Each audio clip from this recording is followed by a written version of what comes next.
بسم الله الرحمن الرحیم. د diastolic dysfunction نن به وروسته درس ان شاء الله سي په diastolic dysfunction کې موږ تاسو څو ګریډ درلودل درست په لومړی درجه diastolic dysfunction کې د left ventricle استرخاء ریلیکزیشن خراب وو خو که وخت ورکول شي left ventricle با ټول وینه دی وزن واخلي تقریبا نو وزن فشار نورمالي په سیستول کې صحیح ده چې کله بوتین سیستول کوي نو دلته به وینه ډیره کم وي دلته به فشار نورمالي په دویم ګریډ کې دا بوتین نشي کولای چې ټول وینه واخلي ته څه وینه پاتې کیږي نو دلته فشار جدي صحیح په دریم ګریډ کې دلته ډیره وینه پاتې کیږي په څلورم ګریډ کې نورم ډیره پاتې کیږي نو څومره چې په اوزین کې حجم ډیر پاتې شي لیفت اتریوم ډایلیټ کیږي فشار لوړیږي لیفت اتریوم ډایلیټ کیږي او هایپرټروفي رامنځته کیږي صحیح ده خو د بوتیناتو غوندې دلته بوتیناتو کې موږ تاسو کانسنټریک هایپرټروفي لرو اکسنټریک هایپرټروفي لرو دلته هغه کانسنټریک هایپرټروفي اکثرا نه وي اکثرا اکسنټریک هایپرټروفي ګانې دي نو کله چې اوزین هایپرټروفي وکړي د هایپرټروفي نورسته کله هایپرټروفي ډیر دوام وکړي دلته فایبروز رامنځته کیږي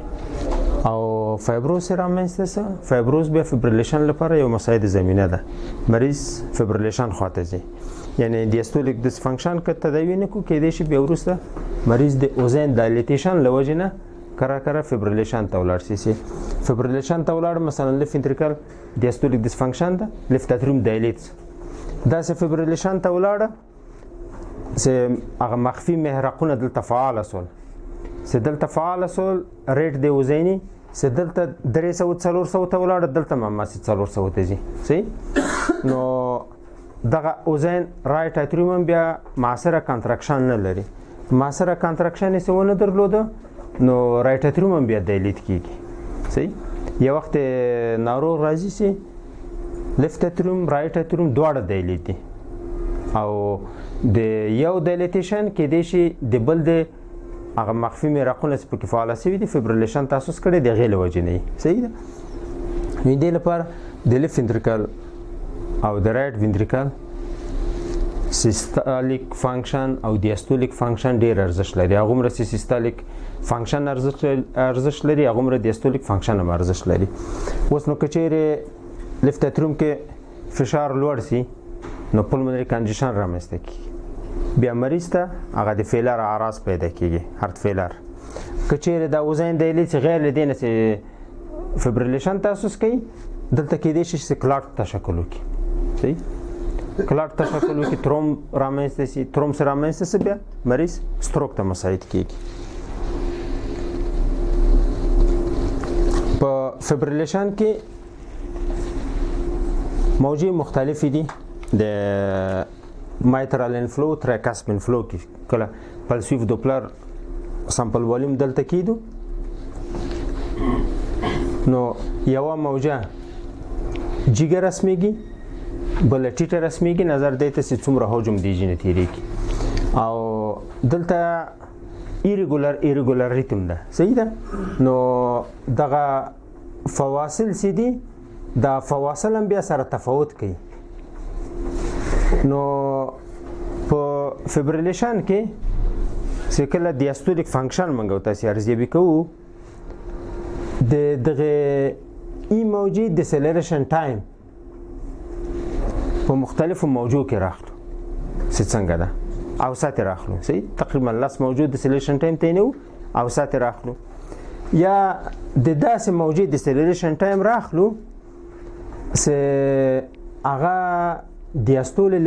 ډیری مثلا دغه موجه کې دیاستول ډیر کم وخت نیولای ده کنه دلته لګ ډیر دغلته ډیر ده د دې موجه ډیسلریشن ټایم راخلو بیا د لیفت ventricle په دیاستول باندې فکر کوو چې د لیفت ventricle diastolic فنکشن به څومره وي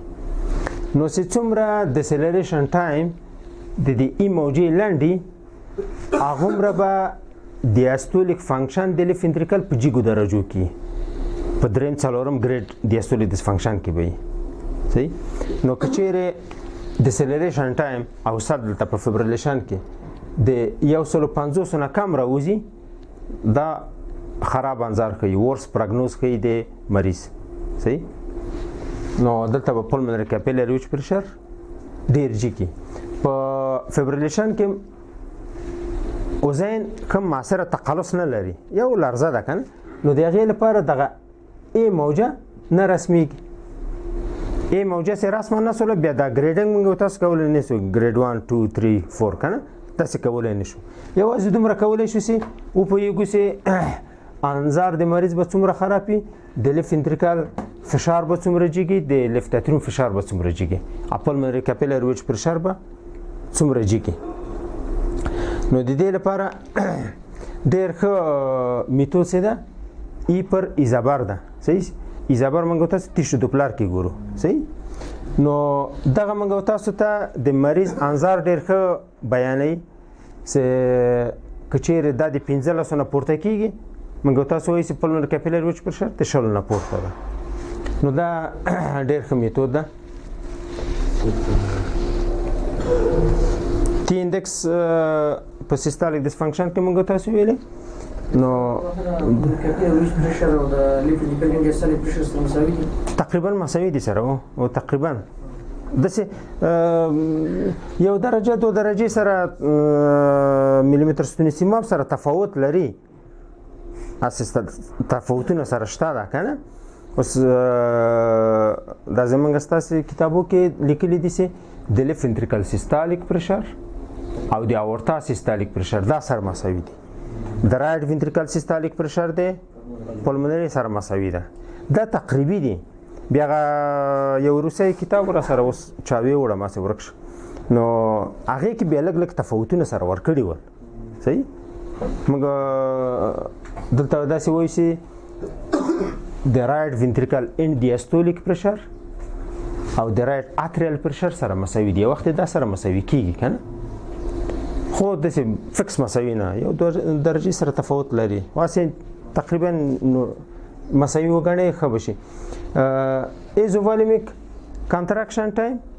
سیستول څخه خراب سي وګدي ټایم ډیر نسی بوتن سي ورو سیستول کوي ډیر وخت نسی تر هغه سرحد پورې ورسیږي چې اورتا خلاصي صحیح چې فشار بوتن کې دومره ډیر سي چې اورتا خلاص کی نو ایزوولیمیک کانټراکشن ټایم په سیستولیک ډسفنکشن کې وګديږي په ډیاسټولیک ډسفنکشن کې سي ریلیکسیشن خراب بوتن ورو استرخاء کوي ډیر وخت نسی چې فشار په بوتن کې دومره سقوط سي چې میترال په ور خلاصي دا وګديږي او په سیستولیک ډسفنکشن کې ایجکشن ټایم لنډيږي صحیح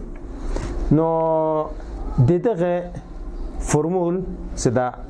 ایزوولیمیک کانټراکشن ټایم له ریلیکسیشن ټایم سره جمع کو په ایجکشن ټایم تقسیم کو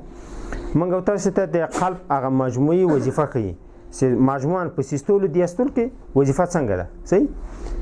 څومره چې دا زیاتېږي فنکشن به د بوتن خرابي صحیح او نارمال دومره ده په دایلیټډ کاردیومایوپاثي کې زیاتېږي صحیح خدا د څه قطعي خبره د دې لپاره نه د ډېر ارزښت د دې لپاره نه لري چې په ګریډ 3 او 4 دیاستولیک ډسفنکشن کې الته فنکشن د بوتن ډیر خرابي خو ایزوولیمیک ریلیکسیشن ټایم ډیر لنډیږي الته بیا صحیح ده کنه تنه په ګریډ 1 دیاستولیک ډسفنکشن کې ایزوولیمیک ریلیکسیشن ټایم د موږ وګدا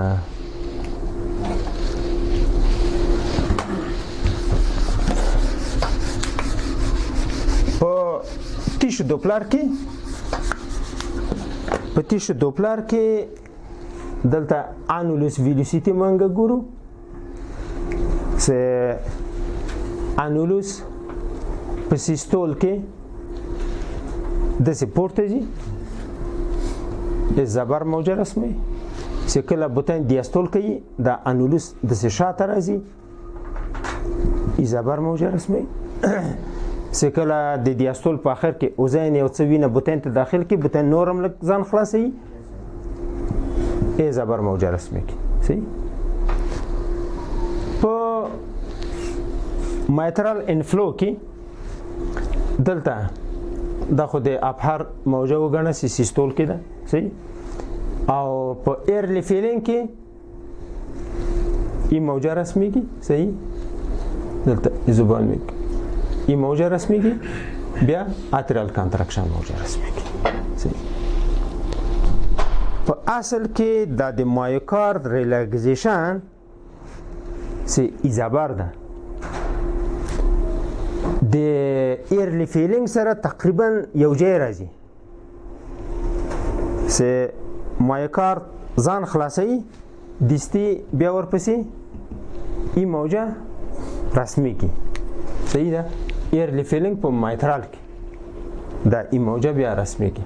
دا تقریبا دومره تفاوت نه لري سره درست که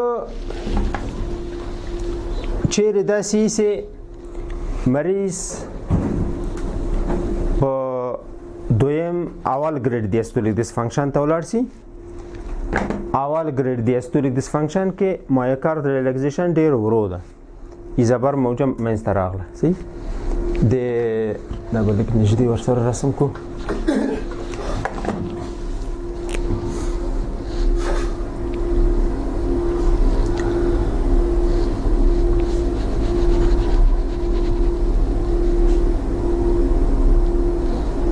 دغه ایزوفالمیک کانټراکشن ریلیکزیشن ټایم لږ اوږد رسمو سلتم پکار ده د ایزوفالمیک ریلیکزیشن ټایم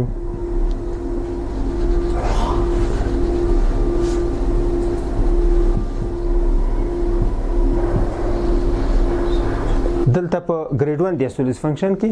ایزوفالمیک ریلیکزیشن ټایم اوږدیږي صحیح اوږدیږي ایرلی فیلینګ دلته منځته راځي دا ګریډ 1 دیاستولیک فنکشن په ګریډ 3 دیاستولیک ډسفنکشن کې مایوکارد سه ریلیکزیشن باندې لا شروع کوي چې دا نوې لا شروع کړي نه دلته مایترال په وخت خلاصيږي صحیح مایترال ډیر زر خلاصيږي دیج کې او بیا اتریال کانټراکشن دلته صحیح دا ای موجه دا ای موجه که دلته دغه ټایم وګورو سه ای زبر څه وخت منځته راغلی او د مایترال انفلو کې دلته ای څنګه څومره وخت کې رامنځته شوی ده صحیح دغه تفاوت د ټایم د ای او د ایزابر دغه څومره چې ډیریږي هغومره پلمونري کاپیلري وچ پرشر بجیږي هغومره به د مریض انظار خرابي صحیح یعنی په دې سي مایترال ډیر زر خلاصوي ده ریلیکزیشن لاسم شوی نه ده چې مایترال په باندې ور خلاص دا هغه وخت کې موږ تاسو کولای شو چې ماشين دغه توانمندي ولري چې مایترال انفلو او تیشو دوپلر کې انولیس ویلوسیټي په یو ځای رسم کی چې به موږ تاسو مقایسه کوسي ایزابر څه وخت منځته راغلی ایرلی فیلینګ څه وخت منځته راغلی ده هغه وخت کې کولای شو غیر دغه نه بیا داسې کولای شو چې مریض ته ای سی جی پچ وتړو مانیټور کې بیا د ایکو موجه رسمیږي صحیح دلته بیا کولای شي چې د آر موجه نه یا د کیو موجه نه دغه فاصله وسنجو سي ایزابر څه وخت څومره وخت بعد شروع شوی ده او دلته اماغه سي د کیو له شروع نه دی ای شروع پورې دا فاصله وسنجو بیا تفاوت یې ګوري چې څومره تفاوت ده په دې کې پاغه خو دلته مشکل په دې کې چې مختلف سایکلو کې د موجي بیا مختلف ټایمونه لګ لګ سر تفاوت کوي کنه هارت ریټ فرق کوي نو دغه لپاره کې دې شي لګ لګ تفاوت کوي خو مطلب د دې خبره په دې کې ده چې د ریلیکزیشن او ایرلی فیلینګ چې مایترال خلاصيږي دا تقریبا یو ځای دي سره او په دریم ګریډ دیاستولیک ډسفنکشن کې څه ده ایزابر لا رسم شوی نه وي موجه چې وخت مایترال په ور خلاص یعنی بتین را ځان سم استرخانه دا کړی چې مایترال په باندې وختي ور خلاصيږي دا نو دا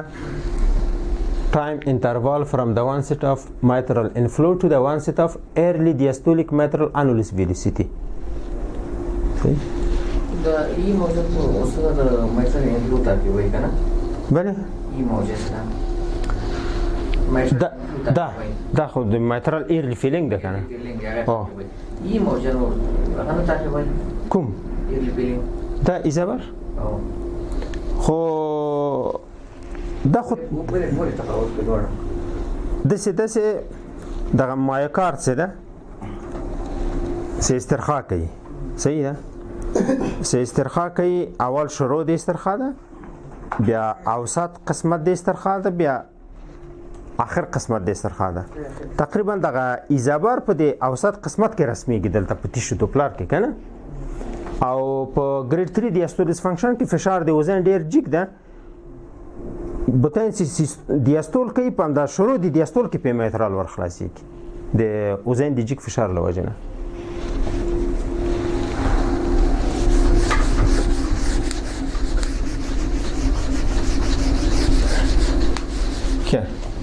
دا فیلینګ پریشر په رست کې ځینې وخت داسې کېږي چې ناروغان راځي معاینه کوي استراحت په حالت کې ده مریض سیستالیک فنکشن سم ده دیاستولیک فنکشن سم ده مایترال د سم یو مایلډ ریګرش کېدای شي ولري یا ونه لري صحیح مایترال جوړ ده پولمنري فشار سم ده خو مریض اگزرشنل ډسپنی لري مریض وایي چې زما ستړی کېږم ډاکټر ته مریض راولېږه ته ورته وایي دا د سم دا سم دا سم دا سم نو ډاکټر وایي مشکل په چی شي کې ده مشکل خو قلب کې ده نو څه خبره خدا کنه نور ریوي پرابلم بل شی نه لري نو دغه مریضانو ته ځینې وخت بیا موږ مجبوره کېږو چې اکسرسایز تست ورکړو ځینې وخت داسې کېږي چې بوتین استرخاء کوي دومره حالت کې چې هغه مریض د استراحت حالت کې ده چې څومره وینه ورته راځي دا ټوله په ځان کې ځایي مریض یا نارمل موجه رسمیږي یا ګریډ 1 رسمیږي صحیح نو ګریډ 1 کې مریض دومره ډسپنی نه لري صحیح خو مریض ډیر ډسپنی کی دغه مریضانو ته بیا موږ تاسو اکسرسایز تست ورکو اکسرسایز تست هم څه ورکو بیا کې دی چې ګریډ 1 په ګریډ 2 3 4 باندې بدل شي بوته هغه مر استرخاء کوي نور د دین نور توان مدینه لري چې فلوت په باندې ورزياته کی او د فلوت ټوله په ځان کې ځای کی کنه نو نور سي استرخاء ونه شو کړل هغه اوزین کې چې څومره وینه راغله ده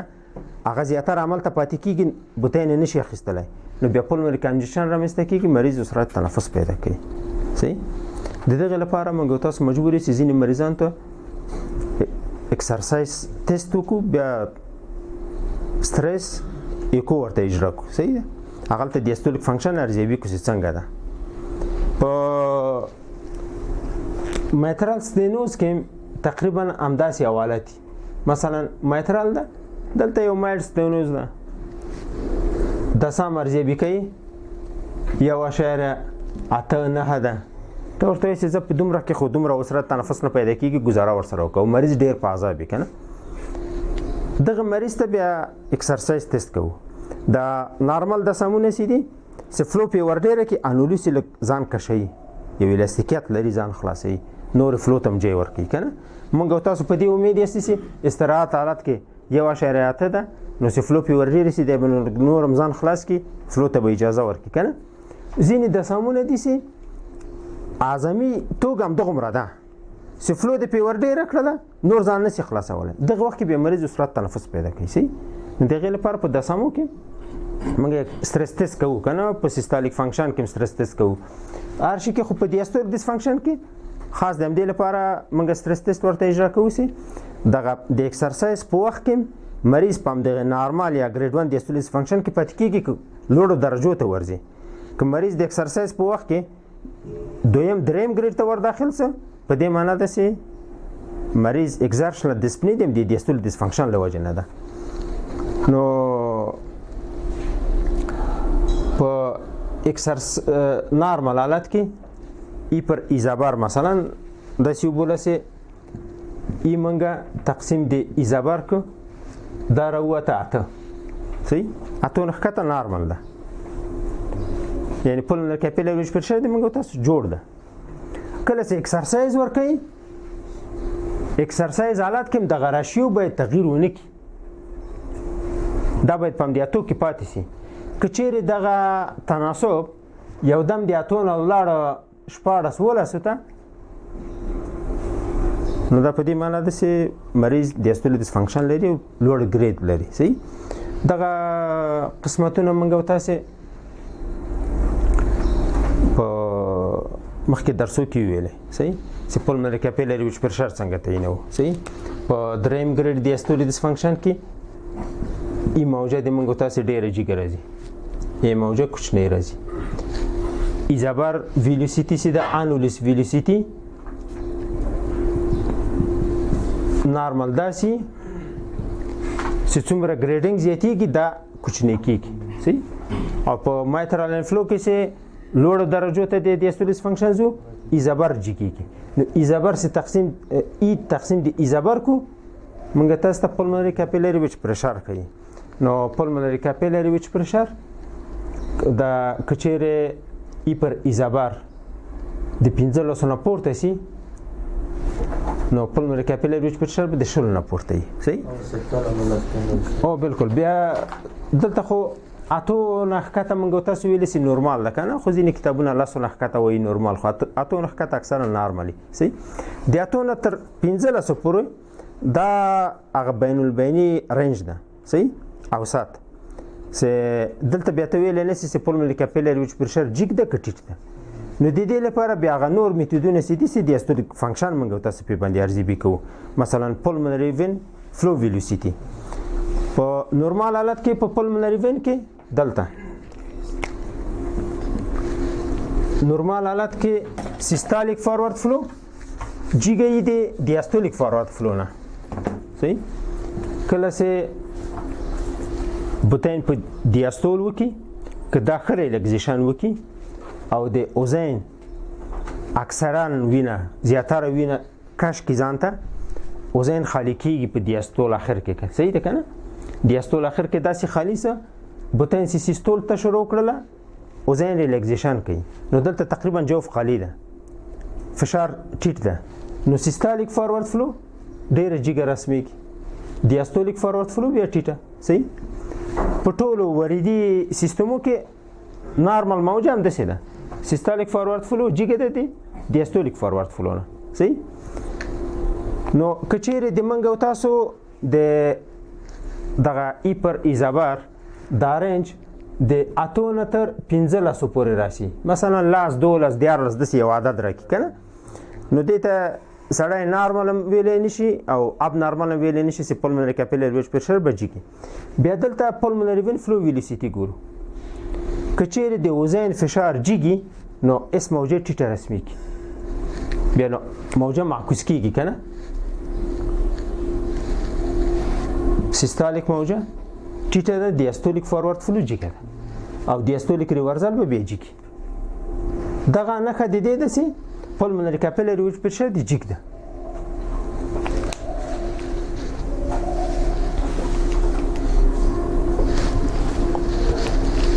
د دیاستولیک ډسفنکشن تداوی لپاره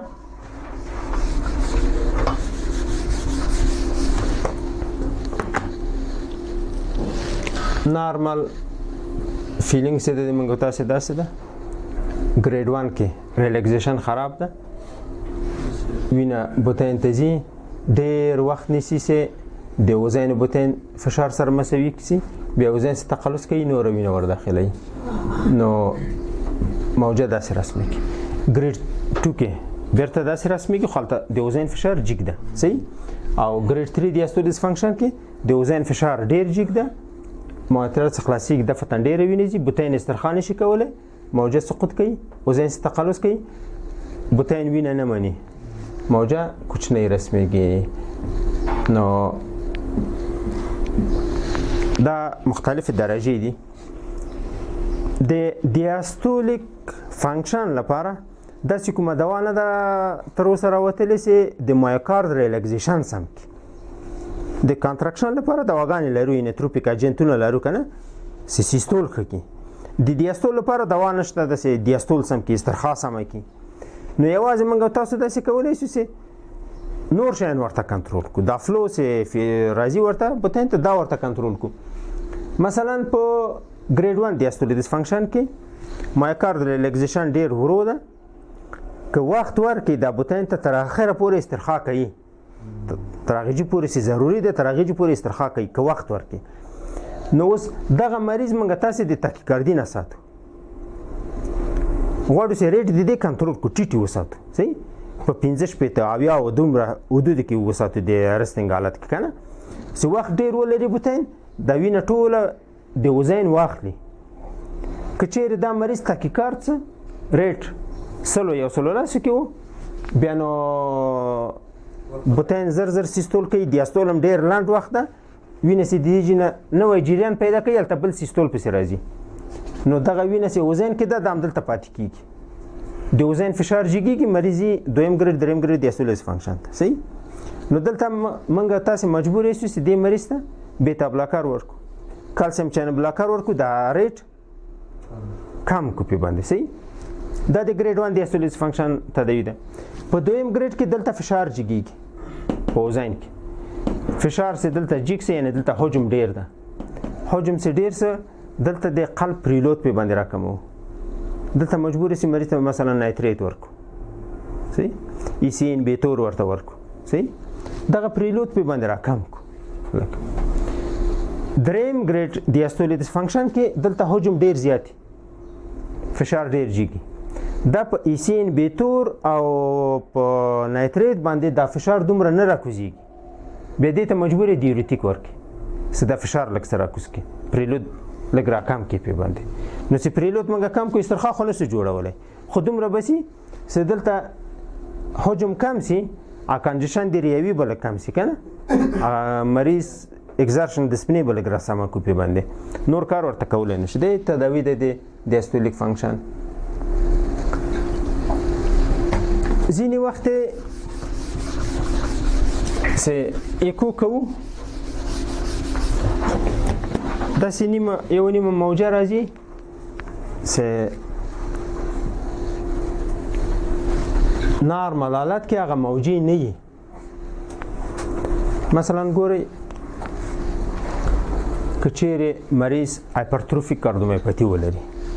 داسې د قلب درته زه معکوس رسم کوم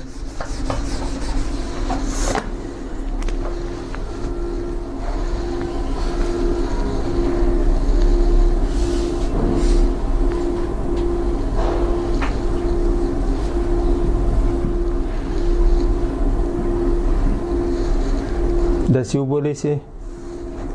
دغه ټوله هایپرتروفي ده صحیح ټوله هایپرتروفي ده مریض هایپرتروفیک کاردیومایوپاتي ده دا وسط د بوتین تنګ ده ډیر صحیح دې خونه سپټوم هایپرتروفي لري دې خونه لاترال وال هایپرتروفي لري دا قسمت ډیر تنګ ده صحیح د ایزووالمیک ریلیکسیشن په وخت کې اوله استرخاء کوي خو د بوتین دا زوروي کوي کنه اپیکس اوله استرخاء کوي نو داسې استرخاء وکي دغه فشار سقوط کوي صحیح دلته فشار سقوط کوي دغه وینه سي د بوتین په قاعده کې ده دا په سرعت سره راځي دلته اپیکس ته صحیح نو موجه سي ګوري دا وینه سي د قاعده نه اپیکس خواته روانه ده دغلته یو جګر موجه رسمي کی صحیح دا د ایزووالمیک ریلیکسیشن موجه ده چې د ای موجه نه مخکې ده دا ای موجه ده دا ای موجه ده صحیح د دې نه مخکې دلته یو بل موجه راځي دا خو ډېر جګه ده خو کېدای شي یو ټیټه موجه رسمه سي دومره جګه نه اوس ګورئ دلته سیستالیک موجه ده د منګه دلته ای موجه ده او دا ای موجه ده دغلته یو موجه رسمي کېدای شي دومره وي صحیح کېدای شي تر دې غټه وي درست یو اضافي موجه ده دا د دې نمایندګي کوي چې دلته په وسط د بوتین کې تضایق موجود ده صحیح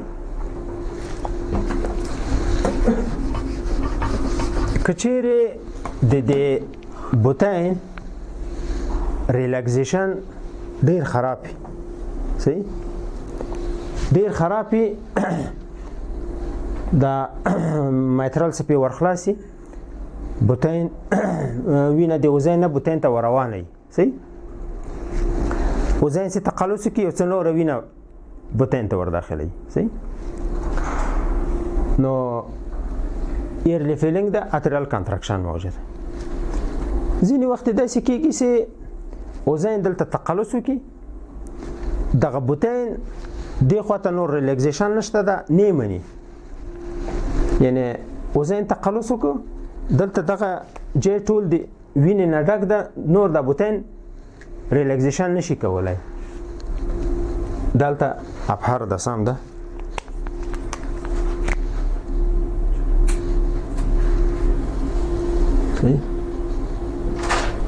دلته ابهار د سم ده دا وزن سي تقلص کې دا جې خو ډک ده ټول بوتین نور وینې نه مني وزن سي تقلص کې دا وینې داخل کړل دا د جمپ کوي د سيسي اورتا خواته سي صحیح نو دلته د سیستول نمخ کې دلته یو بل موجه رسمي کی دا دلته تیر باندې څه کولای ده صحیح لکه سیستولیک موجه نو دا وزن تقلص کو مثلا دا موجه رسم کوم دا early feeling دا atrial contraction صحیح وزن سي سیستولو کو په دغه حالت کې دا وینه د سلاړه دلته جې نشته د سي ورته لکې دی خواته نو دلته یو موجه رسمي کې داسې د سیستول نه مخکې صحیح دا ایزوفالمیک کانټراکشن ټایم ده صحیح دلته بیا ایجکشن ټایم دلته شروع کیږي د ایجکشن چې اورتا بیا خلاصيږي مخکې له دې نه چې اورتا خلاص شي د ایجکشن ټایم شروع شي دلته یو موجه راځي دته پریسیستالیک موجه وي ویف صحیح چې ایزوفالمیک کانټراکشن ټایم په وخت کې رامنځته کیږي د ستوري ډسفانکشن هم دومره